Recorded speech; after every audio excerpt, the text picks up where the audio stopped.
Okay, everybody, it's 12:02, so I will get started. Thank you so much for joining us for our 2021 first Lunch and Learn. I'm pretty excited about the new format. We took a couple months off for the holidays and um, just the busyness of everybody's schedule, yours as well as ACE's. But starting this month, we are going to have more targeted lunch and learns. So each month we'll have a self-advocate present.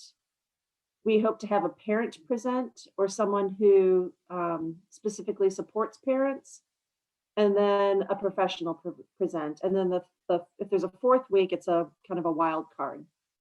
So I'm really excited to get more self-advocates to share their experiences and for us to learn from them, as well as parents. And I think the education parent connection is extremely important. So I'm looking forward to the new format. All right, as always, we have some housekeeping. As you know, we'll be recording this, and we do have subtitles going. It's a new feature. We're pretty excited that's happening. But by participating, you're consenting to this recording. And of course, we will remove any identifying information, and any of the questions and answers during that section will be only shared as a transcript. A transcript. And so if you have any questions, we have Katie, who is going to be moderating that chat box. Be more than happy for you to type anything in there, whether it's about this topic, whether it's about things that you would like to see in the future, or any other questions. I'd be more than happy to answer them. Okay, so we'll get started with goals. Right around the holidays, we start thinking about New Year's resolutions and goals and what you accomplished during the year, what you didn't accomplish. And I do the same thing. And I think about this not only for myself, but for the students I work with, my family, and different aspects of my life and my work life and my home life. And so when we think about goals, I think about dreams. What are the possibilities? What are our objectives? And I think it's funny when we talk about New Year's resolutions, we try to say, okay, for 2021, I'm not going to do whatever, or I'm going to do more of this.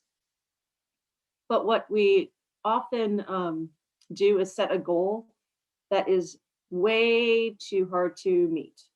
And so then you come February, March, May, and you haven't met that goal, or you've fallen off the goal wagon. So we need to be a little bit more thoughtful about how we set those goals.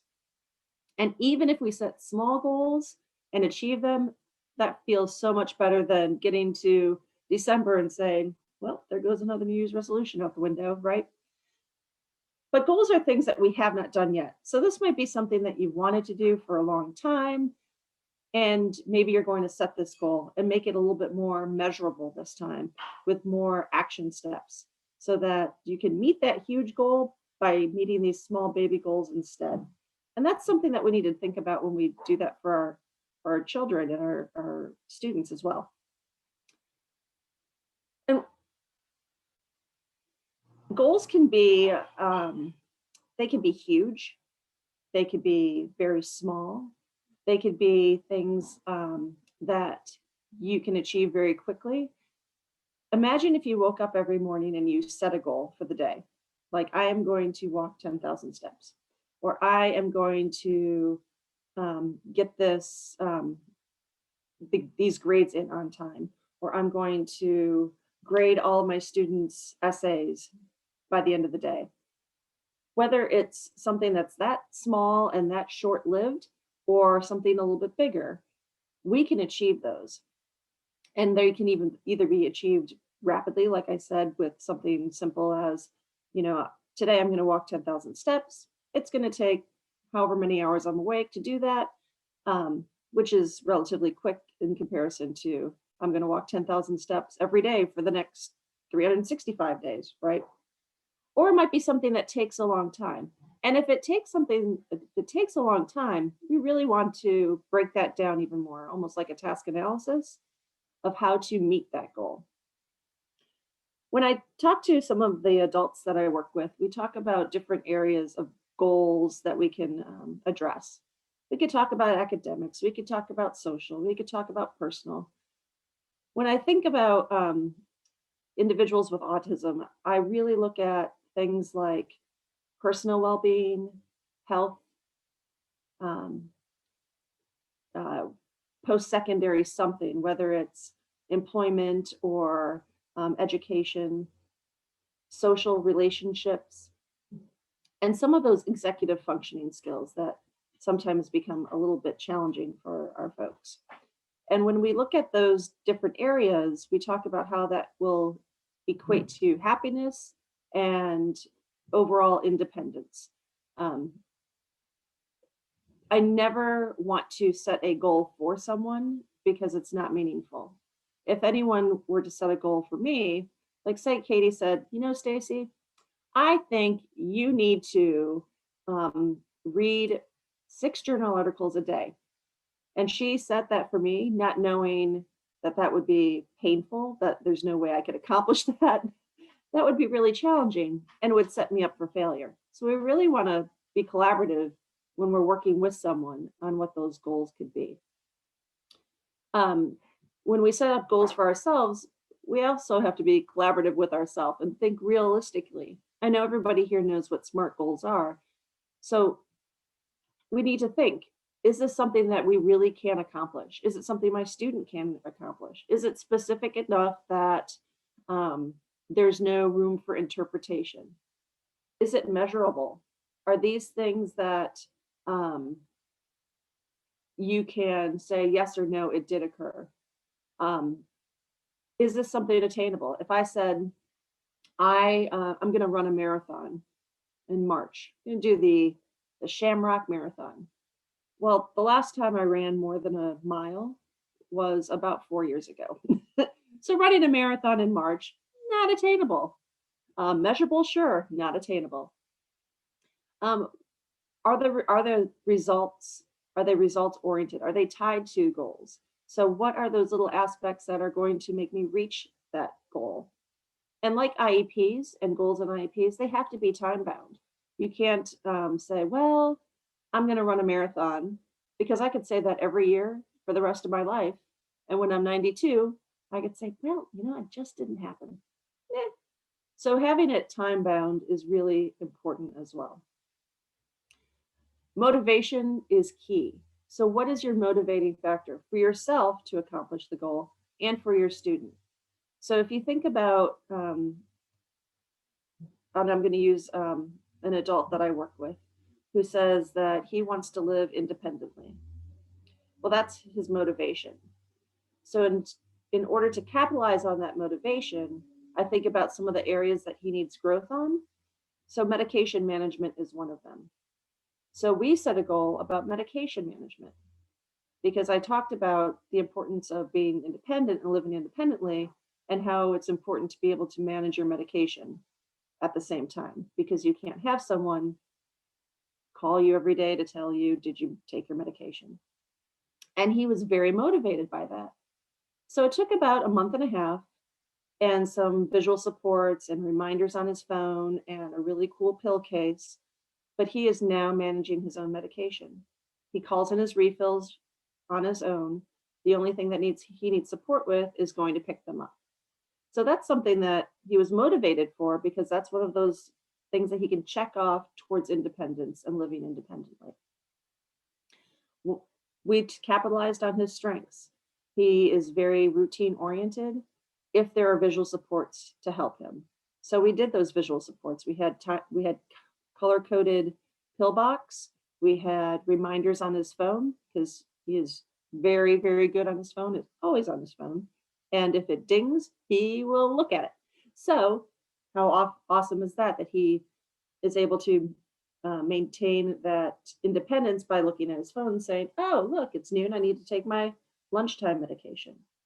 So really kind of identifying what those goals are and capitalizing on those strengths. For students and for ourselves, being able to meet a goal increases our self-esteem. It increases our happiness. We feel more competent. We have more confidence. We feel empowered. These are all things that we want for ourselves and for our students. Sometimes I think what happens is we set goals that are a little too low for ourselves and for our students, which um, doesn't help them achieve more or achieve what they can accomplish. So, for example, same individual. What if it was that I told him uh, that he wants to live independently, so he needs to um, be able to pop his own popcorn. Well, he already uses a microwave. He's pretty successful with making things on his own. Making popcorn isn't really an independence thing. It's a nice thing, especially if you don't burn it. But that's not really getting to what his motivation is. And it's setting a low bar, but setting a bar where he's thinking, geez, I'm not sure if I can do this. And then scaffolding along the way and showing those little increments of growth and success really helps the individual. I'm sorry about the sun that is glaring in from the window. Let's see if I can get rid of that. Nope, that's worse. Okay, sorry about that. Okay, so let's think about goals again, and what is the value added if this goal is met? So to just set a goal and accomplish it, but it doesn't really add anything to yourself or to a person, their well-being or their North Star, their big goal, then why even set that as a goal? So that being said, we also need to think, well, how are we going to know if this goal is being met? Now, think about the example of the medication management.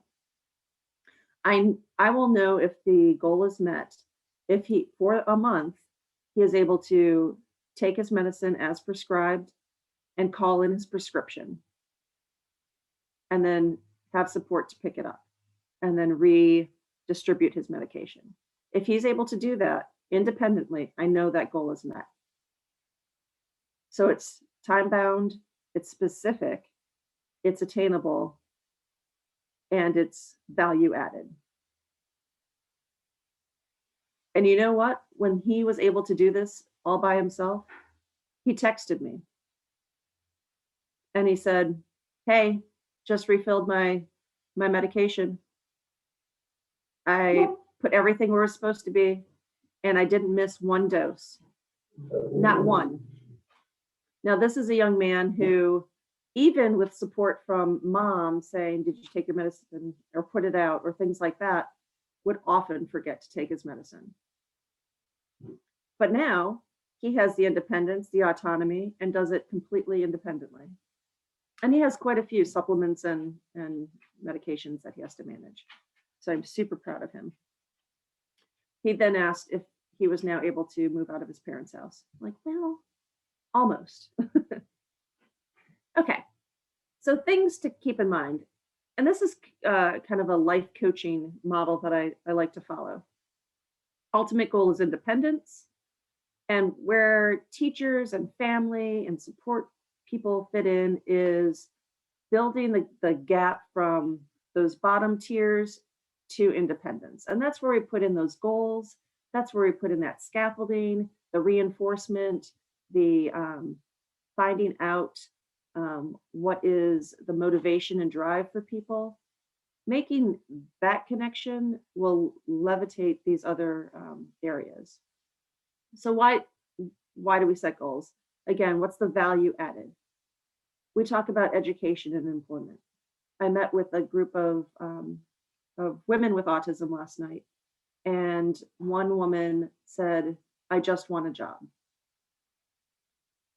And nobody, and she's a young adult, and nobody's really sat with her to talk to her what that means, what what her strengths or interests are, any of that. So we have a few goals that we can set that she can manage part of it so that we can get to the place of employment. Relationships. What do you want in relationships? Do you want more friendships? Do you want to be able to communicate better? Do you want a better relationship with your family, your siblings? Maybe it's a better relationship with the person you're dating. So what are those goals? Daily life skills. We have just basic daily life skills and those more advanced daily life skills like medication management, like doing laundry, following budgeting, which is oftentimes for folks who are independent and who are able to live alone or with a roommate. That budgeting piece is something that really becomes an issue. And that's where the independence starts to go down. So maybe having goals around spending or saving money or things like that. So it takes 21 days to form a habit. I know this because I read about it. And I also know that if I give up before 21 days, I've lost. So goals, we could think about goals that way too. What I think of, and even those really small goals that we set that are pretty, maybe just for the day or what have you, I want to challenge myself, right? It's something that I haven't done before. It's something that my student hasn't done before. And it's going to be a challenge, but it's going to be attainable. So think about what it is that's going to challenge a person. For everybody on this call, you also have to think about having a goal for self-care, especially now. Obviously, COVID is still a big stressor for everybody. So making time for self-care and making it a priority. I have a good friend who always says, make sure you fill your cup so that you can share with others. And that's absolutely true. If you're not able to take care of your mental health, your physical health, you are not going to be able to help others. And I know everybody on this call is certainly interested in helping others. So make sure you take care of yourself. And by doing that, you have to check in with yourself. So even on days where you feel like, hey, it's been going pretty well, check in. Has it been going well? Why is it going well? What are the things that you did that are different from when it's not going well? What are things that you can put in place more proactively so that you're taking care of yourself? Think about that for your students too. If you know about the Determined website, there's the Good Day Plan. Well, what's your good day plan? I know that waking up, having a nice cup of coffee, going through emails quietly, those are elements for a good morning. Same for your students. Maybe it's that they need to get up and do some sort of gross motor movement before they log in on the computer in order to engage with you. Or maybe they have to wear their special mask when they come to see you in your class. Whatever it is, what are those good day plans that you can implement so that you can set yourself up for success and for obtaining goals? There's a way to, and I think this goes back to the New Year's resolution things. You know, if you get into a habit of setting goals, not just, on New Year's Eve or New Year's Day, but more regularly, then it becomes almost part of a routine. There are journals, I have a planner. Now, do I write in this planner about my goals? To be honest, no, but I would like to. And it has weekly goals, it has monthly goals. There are things that, how am I going to challenge myself? Why do I want to make this happen? What is my action plan? So it's very prescriptive. So I think perhaps the first goal is to make time to do those goal setting things. Um, Also, you have to expect to meet your goals. It's kind of like throwing out that to the universe. If you say, you know what, I am going to do this, my student is going to achieve this, then it's the likelihood it's going to happen. If you wake up saying, oh man, there's no way I'm going to be able to do that, well, you're already setting yourself up for failure with that negative self-talk.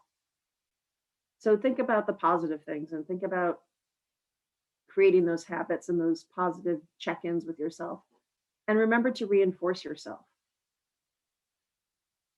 Sometimes we are our best and worst enemy because we're hard on ourselves, and then we forget to celebrate the things that we're able to do and the things that we do well for ourselves and for others. So reinforcing yourself and saying, you know what, all this week I was uh, engaged in teaching, my students were engaged, I was able to reach out to each student independently, to have like a one-on-one. Um, I was able to get all my housework done. I did walk 10,000 steps each day.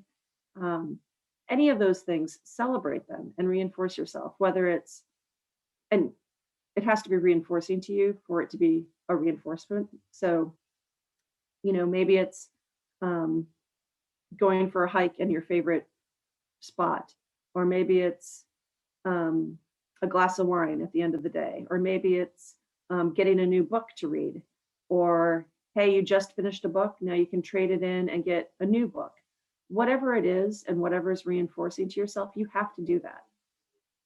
And teaching your students to learn to reinforce themselves is important too. Um, some of the things that, some templates that we can use for students, and for those students who may not be able to read, you can certainly add pictures, you can do a visual schedule, you can do a first then, because actually a first then is almost a mini goal, right? First I accomplish this, then I'm able to do this reinforcement. So it's a mini goal. But obviously we're talking about expanding goals that are a little bit more meaty. So here's one for the my SMART goal. I will blank by blank, I'll reach my goal by. So it's stating what the goal is, when they want to have it done, and how it's going to be done. And again, that's more elementary, but I think it's a nice template, and you can make that as simple or as complex as possible, or as needed for your student. Here's one with a superhero twist. And again, there's action steps to meet that goal. And then the following one is a little bit more complex, and it's more a one pager of a goal where they can check off each day if they did their small mini goal to meet that habit. Or so for students maybe in middle and high school, maybe it's they transition to class on time. So each day that they do it, they check it off. So, maybe at the end of a week, they get a reinforcement for getting to class on time for the week. And then at the end of the month, and then what have you. Obviously, we tailor each goal to each individual, because if, again, as I said before, if we have a goal for someone that we place on them, it's not going to be meaningful. So look at the motivation of the student. If possible, pair with the student to figure out what their motivation, strengths, desires are, and make a goal to meet those and to advance them towards that independence. Okay. I wanted today to be a lot of sharing and talking as well, whether it's about um, setting goals for your students or yourself.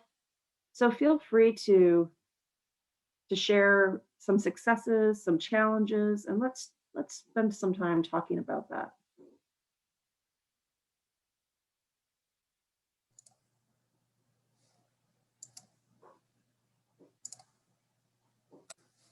Stacy, I'm just going to go ahead and put the information about where your recorded session will be archived into the chat for everybody while we're Awesome.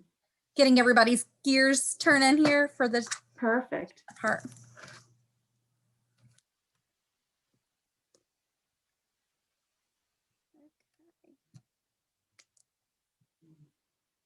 I have another adult example.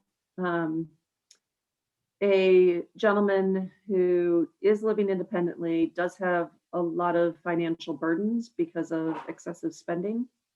He also has a bit of a challenge with clutter, hoarding, those sorts of things, and hygiene. He does live independently, which is great, but those other things are falling apart. So some of the goals that we set are a week at a time. And so the first one was to get a haircut. And he doesn't particularly like to do this, but if he was able to get a haircut, then he knew that he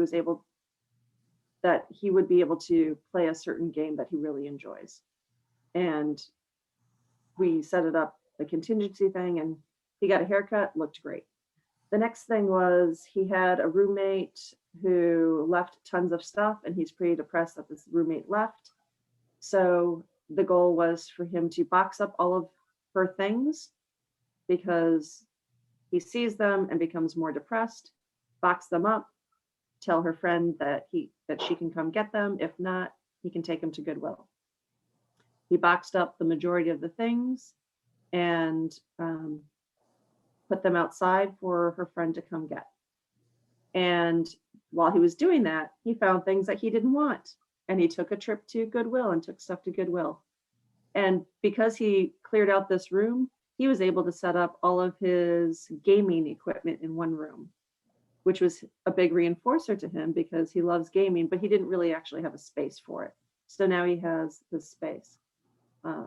So small steps, but you can see the improvement in his mood as we chat from week to week, which I think is pretty awesome.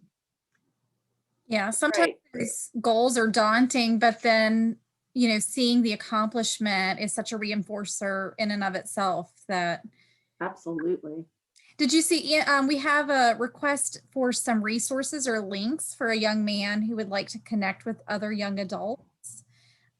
Awesome. Do you have any recommendations there, Stacy? Sure. What area? Central Virginia, Tidewater, Charlottesville, and how old? If I can get that information, I'd be more than happy to share some links. And you can also email me and I can send direct information. That's a great idea. I know the Autism Society Central Virginia has tons of groups and they're done virtually right now. There's an adult group, they meet pretty regularly where they have different activities. Some are just get together and Tidewater. Okay. Early 20s. Gotcha. Where they get together and play games, or they learn how to play chess together, or they do yoga. So a variety of different things. I can certainly reach out, Angela, to you. I'm going to write your name down, or you can email me and then I can connect you. But in Tidewater, the Tidewater Autism Society does some things also. The other thing is finding out what a person likes and then going on to Meetup. And I know it's kind of scary to think about a Meetup group, but there are plenty of Meetup groups that are kind of tailored to special interests. So There is, I know in the Tidewater area, if he likes trivia, there's a trivia group for young adults. There's singles group. So there's, if they want to meet people, either same sex or wanting to be either platonic or in a relationship or whatever, there's a group, and they meet all virtually right now, which I think is a nice way to start to get engaged in some of these things. If someone really likes being outside, there are groups that meet through Parks and Rec. There are, I know I talk about this whenever I get a chance, but geocaching, which is a favorite pastime of mine, and I've gotten some of my friends with autism involved in geocaching too. It gets them outside. It's pretty technical because you have to find things. You can hide things. You can do it as a group. You can do it individually. It's good exercise. There's a variety of different things like that. Definitely. And Stacy, I put your email address in the chat so that that's accessible. Perfect. Everybody. And we also had Diana was saying how she saw an organizational planning session looking at goals and defining the next little 10-minute steps. And so I guess it's define where the steps need to take place, et cetera. And that's been very helpful for one of her clients to help reach goals, which that kind of, it reduces that anxiety of having to come to the very end of your goals, but just looking the next step. I like that. Yep, exactly. Thanks, Diana, for sharing. Yeah. How about everybody thinking about their own goal setting and their own self-care? How are you doing with that?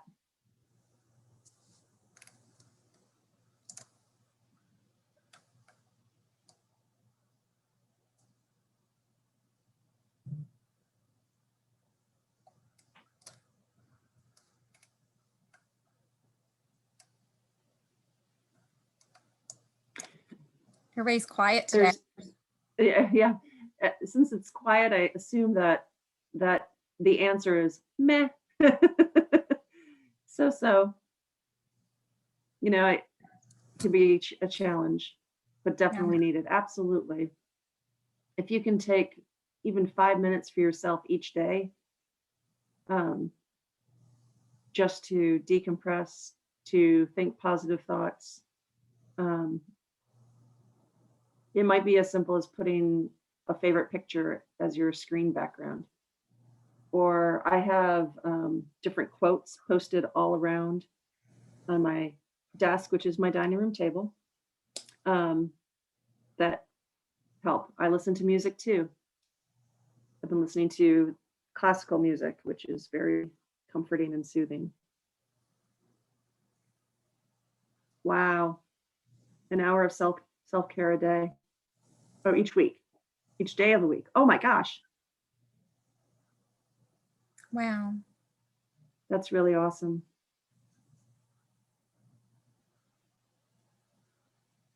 Daily exercise. Yes, Travis.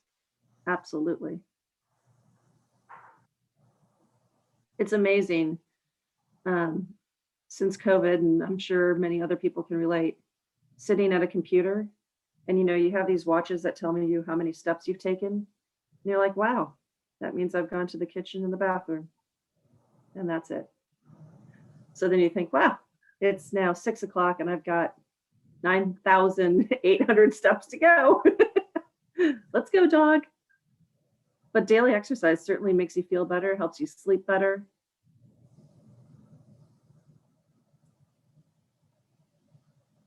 If you want any templates or examples for goals for students, if you just email me, I'd be more than happy to share that too.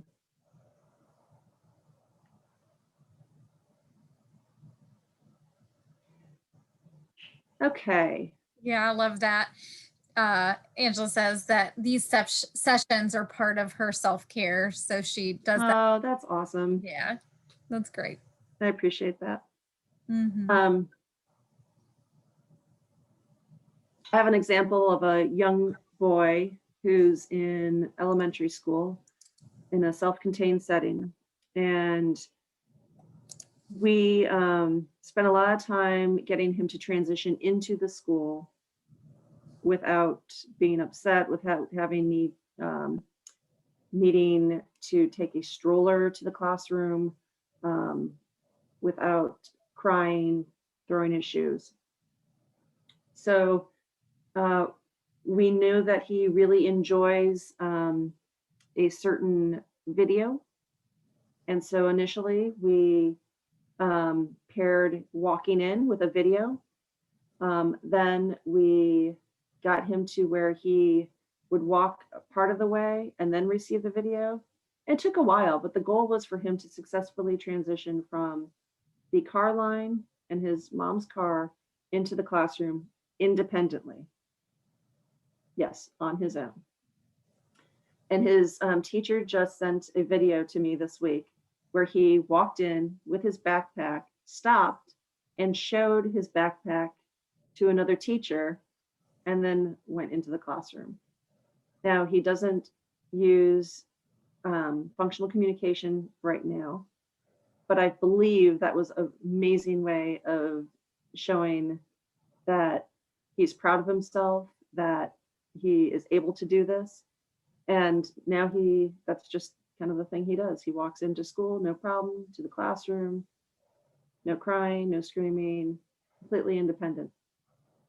So, something very simple as just transitioning into school. You'd think, well, that's just simple, but it made a world of difference to mom, who would always see him crying, to the teacher who felt very defeated, to everybody in the school who knew, oh goodness, look who arrived, we can hear him. Um, and to this little boy who is very independent. And when he gets to the classroom, everyone is excited for him because he's able to do it by himself. So even those small goals are really meaningful. So our next three topics in February, we have Marie Davis Pierre. She's out of Florida, and she is a parent of a little girl with autism and also a counselor. And she is going to talk about autism in the Black family. We had an opportunity to work on a panel together. And she's an amazing dynamic speaker and has some wonderful resources to share. So please check that out. February 18th, Bridget Renkowski. She's from Maine, and she is very into, she's an adult with autism, very into